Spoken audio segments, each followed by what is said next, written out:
Estamos de volta ao vivo para todo o Brasil, recebendo a Erlane, psicóloga, uma grande parceira do nosso programa, voltando agora, né, depois da licença maternidade, sim, curtindo a Olivia, e a gente está muito feliz de poder recebê-la no programa.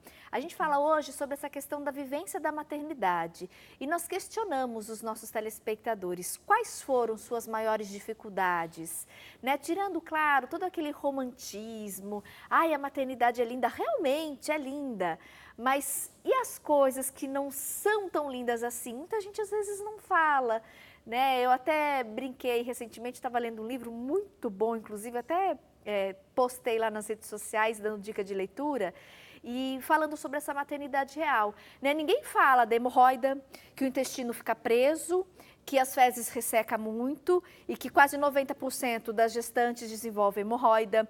Ninguém fala dos enjoos, ninguém fala do refluxo, que no final da gestação é muito comum, do inchaço. Tem muita gente que, né, às vezes romantiza demais. E qual o problema desse romantismo exagerado? É que vivendo daí a situação da maternidade, às vezes as mães se culpam, porque diante de uma dificuldade, ela não consegue. Nossa, mas cadê aquela beleza que todo mundo fala? E às vezes ela está num sofrimento, numa oscilação hormonal muito grande, às vezes está passando pelo baby blues, que é o início, tem que ser avaliado com muito cuidado, que pode ser o início de uma depressão pós-parto.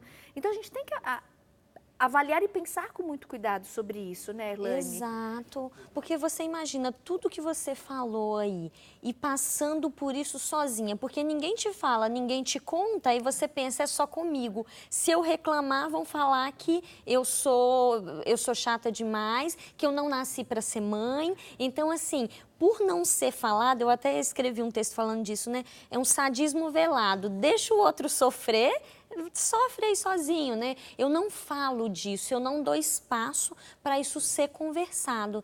E aí, quando eu não abro espaço e isso acontece comigo, eu vou me sentir culpada, porque eu me sinto estranha, né? Então, é um momento que você sente sozinha e estranha, né? Só eu que vivo isso. Nossa, como ninguém nunca passou por isso, só eu. E a gente eu. tem que falar também, né, dessas dificuldades. Exato. No bloco anterior, a gente ressaltou um pouquinho, compartilhamos o depoimento de algumas mães que gravaram vídeos, agradeço mais uma vez, pela coragem de se expor, não é fácil.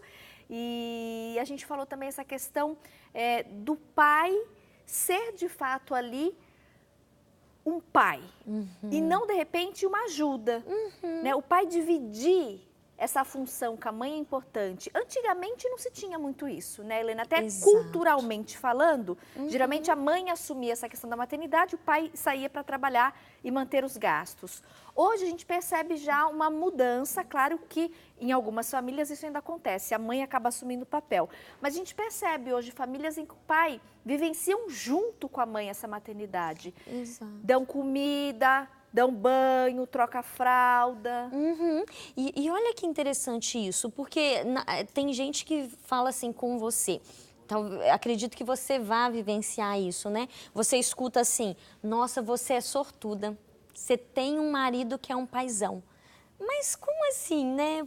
Como sortuda, sendo que esse é o papel dele. É o papel dele estar ali e exercer essa paternidade. A mãe, ela dá o seio, mas assim, a fralda, o banho, tem uma série de outros cuidados, colocar para rotar. São cuidados que o pai pode estar junto. Isso até aumenta o vínculo, né? Se eu tenho esse bebê, se esse pai tá junto, ai, desculpa. Gente, não, eu vou falar, é porque a bebê entrou e aí viu a mãe, ameaçou ali Aí... A Andressa já levantou. Né? Já tá sorrindo, já tá saindo sorrindo. Nada como alguém distrair, né? Então, assim, esse pai ali auxiliando nessas tarefas faz com que a mãe fique mais tranquila e aí esse pai, ele vai formar o vínculo com o bebê também. Já ouviu falar assim, mas o bebezinho só dorme com a mãe, com o pai de jeito nenhum, mas não se formou esse vínculo lá atrás, né? É importantíssimo, exato. Né? Quero dar a palavra a um pai, né? Porque senão você é injusta, só mulher falando, mães falando, não. Vamos falar então sobre essa questão da paternidade. E até eu queria fazer uma observação. Infelizmente, gente, eu de verdade vou expor minha opinião. Eu acho um absurdo aqui no Brasil a questão da licença paternidade, né? São 5 dias corridos. É muito pouco, muito pouco. A gente tem, por exemplo, na Coreia do Sul, são 52 semanas. No Japão também. Na França, se eu não me engano, são 28 ou 26 semanas. Na Holanda também, 26. Portugal, 21 semanas. O pai tem aí de licença. Na Noruega, 14. Também é pouco. Áustria, 8. Um pouquinho mais que o Brasil. Mas no Brasil, gente, 5 dias corridos de licença, esse pai tinha que ficar pelo menos um mês. Exato, né? Até porque esse pai, ele vai vivenciar as noites mal dormidas também. Então, assim, e esse pai é suporte para a mãe, né? Então, assim, esse momento, eu sempre digo assim, o pai, o que ele tem que fazer nesse momento? Ele precisa estar presente em todos os sentidos. Na organização da casa, na compra, nos detalhes, a tudo. legislação tinha que mudar, é muito falha nesse sentido, Nossa, né, muito, Só muito. corrigindo, gente, na Áustria, Alemanha e Croácia são 8 semanas, tá? De licença, tá? Áustria, Alemanha, Croácia são 8 semanas. Deixa eu chamar um pai aqui. Vinícius, por favor, Vinícius. Tiraram você lá da função? Ô, chefe, libera o Vinícius um pouco aqui para participar. Vinícius, seja bem-vindo. Ai, que delícia te receber aqui no programa. Vem cá, Vinícius. Um pai agora, né, Helena? Eu acho justo. Verdade. Vinícius, você entrou aqui no debate, a gente está falando sobre essa questão da vivência da maternidade, né? Tirando um pouquinho aquela questão do romantismo, sim, é maravilhoso, tudo lindo, ai, bebê é uma bênção, ai, não vejo a hora de João Guilherme nascer, mas tem as dificuldades, né? Ninguém fala da hemorroida, viu? 90% das mães tem hemorroida, viu, minha amiga? Porque prende intestino, as fezes ficam secas. Ninguém fala dos inchaços, dos calorões, dos incômodos, dessa oscilação hormonal, a questão do choro, que em muitas mulheres, qualquer coisinha fica magoada. Isso é normal durante a gestação e, inclusive, no pós-parto, o que a gente precisa tomar muito cuidado com a depressão pós-parto. E aí a gente colocou os pais também nessa discussão, Vinícius. Você consegue vivenciar essa paternidade do jeito que você gostaria? Eu queria que você desse o seu depoimento. Quais foram as suas dificuldades? E se você pudesse compartilhar a sua opinião como um pai. Você tem quantos filhos, Vi? Eu tenho 2. Uma menina de 4 e um menino de 8. Ah, é legal. Idades bem diferentes, né, Elaine? Um de 4 e um de 8. Como foi aí o nascimento de cada um deles e como você conseguiu vivenciar essa paternidade? Uma coisa que eu falo, que primeiro é uma coisa muito legal, que quando nasce um filho, nasce uma mãe, nasce um pai, porque a gente não é preparado para isso, né? Então, a gente acaba se adaptando. Não é fácil, mas é muito legal. Quais foram as maiores dificuldades sua e da sua esposa? O que vocês perceberam? No começo, eu fiquei um pouco preocupado em segurar, né? Porque é um serzinho tão pequenininho que... Frágil, né, Elaine? Bem frágil, mas com o tempo, você tem que praticar. Se você pratica, você consegue. E tem que dar força para a esposa mesmo. Eu vi você comentando com ela, precisa ser um pai presente, porque isso vai fazer toda a diferença. Porque, querendo ou não, a mãe tem uma carga muito pesada, muito pesada. Você trocou fralda, Vinícius? Vixe, muitas. Deu banho, Vinícius? Tudo. Gostei. Olha, Tô gostando. isso sim. Trocou fralda, deu banho, colocou para rotar. Pro leite sair, arrotar, já Tudo. fez xixi em mim, já vomitou, um monte de coisa. Faz parte, né? Mas é uma delícia. E você sentiu falta de poder ter tido a oportunidade de passar mais tempo com a sua esposa e com os 2 filhos, principalmente logo após o nascimento, até em função hoje da legislação que a gente tem, né, a licença paternidade? Como é que você lidou com isso? Foi bem difícil, porque nas primeiras semanas, se não tem uma avó para estar dando esse auxílio, fica complicado. Então, 5 dias é muito pouco. Não, tinha que ser no mínimo um mês aí para poder dar esse auxílio, principalmente para a mãe, né? Porque o bebê ele vai ter o auxílio da mãe, mas a mãe precisa de um suporte por trás. Perfeito. Obrigada, viu, Vinícius? Adorei tê-lo aqui conosco. Um pai, pronto, dei voz a um pai. Obrigada, viu? Pronto, chefe, pode voltar lá. Mas eu achei muito legal o Vinícius, inclusive, reforçando isso. E ele sentiu essa falta. Né? 5 dias é muito pouco para ele curtir esse filho e para ele ajudar essa mãe. Exato. Eu achei riquíssimo na hora que ele colocou. A mãe, ela sofre pressão demais. A mãe passa por muita coisa, né? Porque na hora que ele se conscientiza disso, ele entra no papel de pai, que é o papel de... como é um período, eu digo que é um período psicotizante para a mãe enlouquece. Então, assim, o amor é tão grande pelo filho que você, às vezes, tem a sensação que vai perder.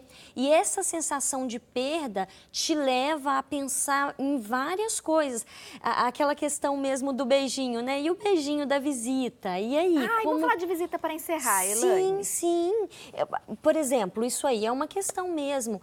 Você imagina essa mãe vivendo esse turbilhão de coisas e ainda tendo que receber alguém. E aí, como fica? Aí já é uma questão de entrar o pai. Entrar o pai no sentido de acompanhar a mãe em tudo, nas consultas pediátricas também, porque de repente a criança está apresentando alguma coisa e aí a mãe fala, nossa, vou perder meu filho por conta disso. E vai olhar, não é, né? É uma questão pequenininha e que está gerando esse desconforto nessa mãe.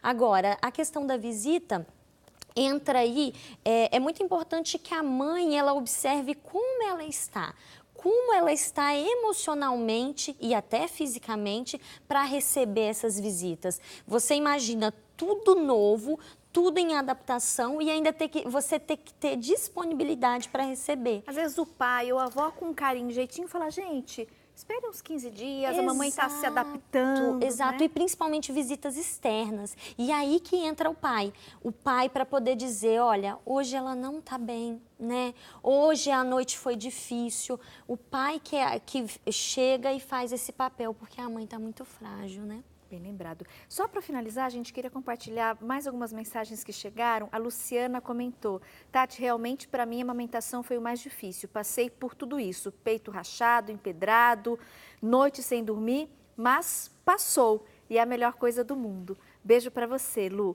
Também quero agradecer a participação da Ana Lúcia. Ela faz pintura em tecido, lindas pinturas. Ana, parabéns.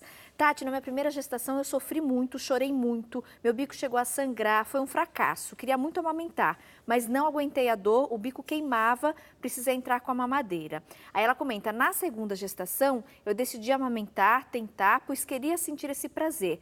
Aí ela até citou, para hidratar o peito, eu usava soro fisiológico. Não sei se tem alguma comprovação do soro, mas para mim deu super certo. Foi uma maravilha. Aí ela finaliza, agradeço a Deus por esse momento único de mãe e filho. É uma bênção, hoje sou muito grata. E aí muitas mamães aqui elogiando nossa entrevista, agradecendo. E eu quero também repassar os nossos agradecimentos a Elaine. Vou divulgar os contatos da nossa convidada. Elaine, muito obrigada. Amei revê-la depois de um bom tempo, né, sem participar. Parabéns pela sua princesa. Ai, obrigada. E que, de fato, vocês possam cada vez mais estreitar essa relação de mãe e filha. E que através das redes sociais, agora durante a minha licença, eu possa também acompanhar um pouquinho e trocar com você pelas redes sociais. Parabéns pela família linda, viu? Ai, obrigada. E parabéns para você também, para o João Guilherme, que corra tudo bem com vocês, tá bom? E para as mamães que nos acompanham, acho que essa é a mensagem, né? Tudo passa, nem tudo são flores, tem momentos muito difíceis, de muito choro, de desespero, às vezes de pânico, mas respira fundo, passa. Obrigada, meu amor. Obrigada a você. Amei revê-la.